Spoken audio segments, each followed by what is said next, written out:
Hey, how's it going everyone? OutlawClient here, back for another episode of Fighting Games Friday, and this time I've decided to try a different game, and this is Naruto Shippuden Ultimate Ninja Storm 3. Yeah, it just rolls right off the tongue, doesn't it?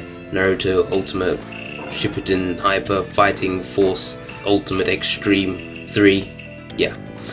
Some people just call it Nuns 3, although I do get images of nuns fighting to the death.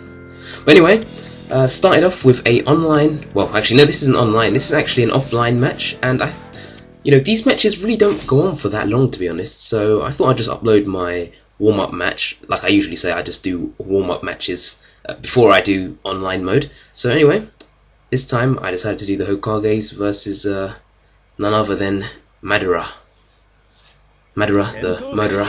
Anyway, but the way this game works is that it's quite a simple fighting game, much like Smash Brothers. So you'll get a lot of people like, dude, really, play a real game, man. This ain't a real game. But like I said with Smash Brothers, it's one of those games where if you don't have a lot of time to invest in like learning pages of combos, because like I say, I do enjoy playing Tekken and Street Fighter and such, but when you haven't got time to spend learning all the different combo combinations and everything, it's nice to have a game that you can just go straight into without having to put too much time in, especially when you've got loads of work. But anyway, so to use combos you just tap the B button, and yeah, that's pretty much it. You tap the B button and you can move the control stick in either up, down, or just neutral B, so that will initiate different variations of combos. Although the previous game had left and right, but for some reason they removed it, not really sure. But anyway, I'm not really, I don't watch the show that often, but I do read the manga quite a bit, so I know a bit about Naruto. Anyway, so like I was saying, you tap the B buttons to use your normal attacks, and right there, that's actually a new attack for Ninja Storm 3, which is like a team combo move, and if you hold down the B button you can charge up and it'll have like a little yellow aura around the character, and then it will allow you to pretty much chain in combos and even use ultimate like I did there. So yep, taking out Madara Uchiha wasn't too much of a hassle, to be honest. I was expecting more, but anyway, quite a nice starting warm-up round. But this is actually the first Naruto game that I've gotten. Well, actually no, so I'll tell a lie. I did play Generations, but this is the first one that I've really invested a bit of time into, so I'm not all that familiar with the games itself, although I think there are like 1,000 different games out. But yeah, as you can guess by the title, this is the third in the main Ninja Storm series. But anyway, here is the online matches, and I'm going up against a Sasuke player, a character that you'll see pretty much 95% of the time. Naruto and Sasuke players you'll see most of the time. But anyway, decided to go with the new character, Nagato. Sort of similar to Pain, as you would have guessed if you read the manga or watch the show. You know that they're like the same person pretty much. Well, he's controlling one of them. But anyway, the thing about Nagato in this game is that he is probably one of the best characters, because his universal pull move, which is like his tilt, because you can do like tilt moves, like if you tilt the control stick and press B you can do a tilt move, but if you use Nagato's, you can use his to like extend combos infinitely. Although to be honest, I don't use that. It's a bit overpowered and it's a bit unfair on the opponent, but it's just one of the reasons why he's such a strong opponent. Very good to use.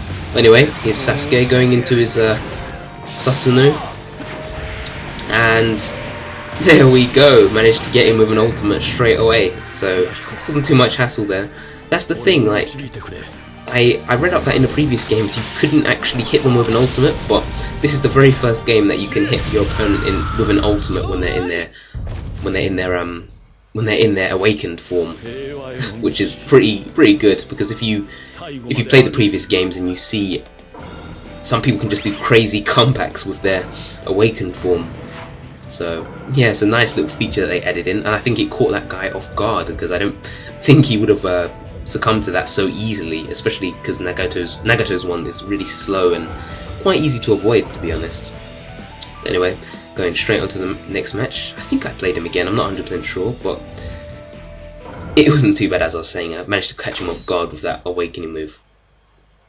And here we go, here is Kakashi, aka Kid Kaka. I mean, come on, you guys, I bet you all thought that Kaka was just a footballer. No. When he was younger, back in the day, he used to take on ninja missions, S-rank missions, Kid Kaka in a nutshell. But anyway, up against this guy again, and look at that, he decided to choose the second Hokage, the guy who I chose for my training mode. But there he is with his 1 assist.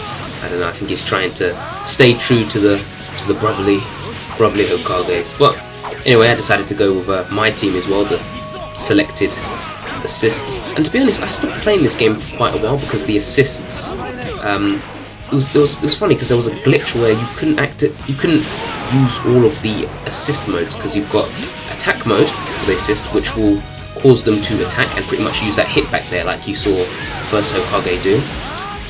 You've got guard, which they'll pretty much guard you once you start to charge up or charge your chakra, and also the balance move, which will allow them to take an ultimate hit for you, plus they'll throw shurikens as well once you throw shurikens, once you use the chakra shurikens, which is the Y button and X, I believe it is, to throw your shurikens. And as you can see, they all have their advantages, but since I couldn't use all of them, I couldn't choose like certain characters to use those to use a particular guarding move, so, or just a particular assist I should say.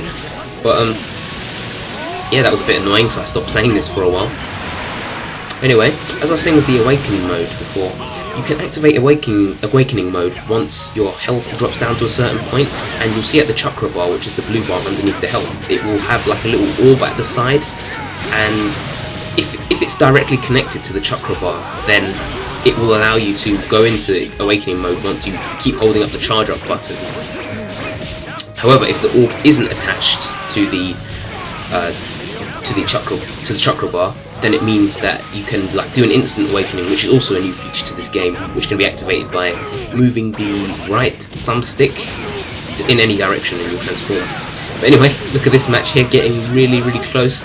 The guy is down on his substitutions, which is the yellow bar, and I just managed to take him out. That was seriously close. I didn't know who was going to win. It was anyone's game at that point. But like I was saying, this game, well, I think it was in the previous game, Generations, introduced the whole substitution bar, and I know there's a lot of controversy behind it. A lot of people hate it, a lot of people will say it's much better, but I know that in the previous games I was reading up about it, and you pretty much just tapped the guard button and you could do quite a few more substitutions. Good. So that was the last battle. I didn't realise, I thought there was another battle behind after this, but anyway, thanks a lot for watching. Make sure to comment, rate and subscribe, well, comment, like and subscribe, and I'll be bringing some more Naruto gameplay footage next week. So thanks a lot for watching, and happy holidays to everyone.